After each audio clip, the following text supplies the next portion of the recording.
Už 4 dirba irgi gerai. Gal pavargsta? O viską padaro, ką reikia. Turim tokią nuostabią ministrę Navickienę, kuri, dabar už 3 dirba, kažkada dirba už 4. Irgi papasakosim, ką apie tai galvoja jie pati, kaip jie pati jaučiasi ir ką galvoja kiti politikai. Taigi tokios štai penktadienio žinių temos, jų dar daugiau visai netrukus, tad likite kartu ir puikaus savaitgalio. Iki.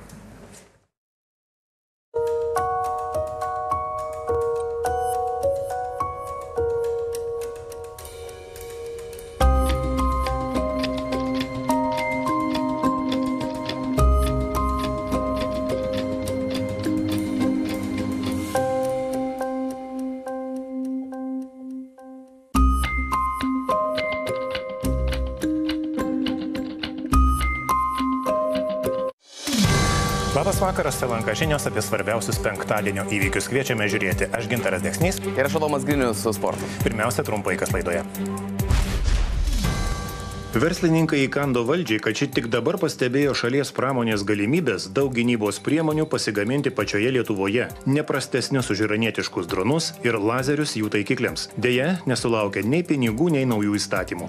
Vienas dalykas yra investicijos, kitas dalykas užsakymai, kurie realiai parodo, kad produktas yra reikalingas. Poįstatyminių aktų nėra, tai visa technika, jeigu taip jau laikantis teisės aktų, yra civilinė. Prekybininkai vis labiau riboja pirkėjams atsiskaitimus grynaisiais. Vieni nustato didžiausią sumą, kiti jau priima tik korteles. Ar nepažeidžiamos vartotojų teisės ir įstatymai? Jei piniginėje tik monetos, o reikalas kaip tyčia prispiria, gali tekti lūkuriuoti už vartelių, mat viešasis tualetas atviras tik su bilietu arba mokėjimo kortele.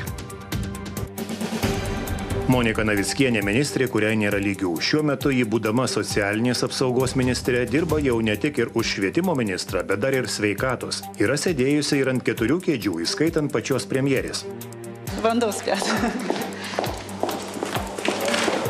Matyt, premjerė kitais tiesiog nepasitikė. Žmogus orkestras. O kodėl ne barbė, dėl darbė? Na, tas lyginimas moterų su barbėmis man šiek tiek nepatinka lyčių aspektų vertinant.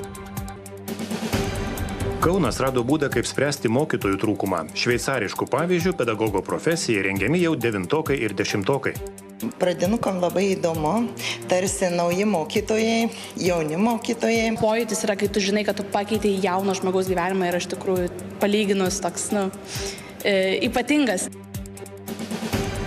Putinas atvykęs į Minską su Lukašenka kalbasi apie Baltarusijoje dislokuotus rusų taktinius branduolinius ginklus. Mes taip pat aptarsime mūsų santykius ir Kinijos liaudies Respublikos kontekste. Gedimino kalno papėdėje buvusios areštinės kieme aptiktos Vilniaus ištakos, 14 amžiaus buvusio Kreivojo miesto liekanos. Vat riešutai ir riešutų kevalai, kurie čia yra kaip ekofaktai, liudijantys mums apie 14 amžiuje vyravusią mitybą. Į Lietuvą slenkantys ciklonai Lisa ir Maksina savaitgalį atneš škvalą ir krušą. Likti namuose ir be reikalo, neplanuoti kažkokių išvykų, pasiruošti savo namus atitinkamai.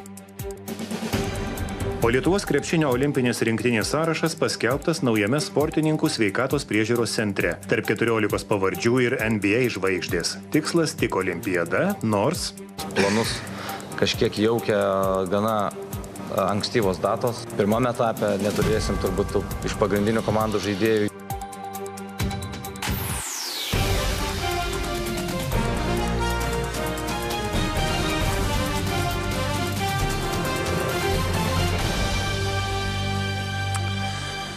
Prekybininkai vis labiau riboja pirkėjams atsiskaitimus grynaisiais. Vieni nustato didžiausią sumą, kiti jau priima tik korteles.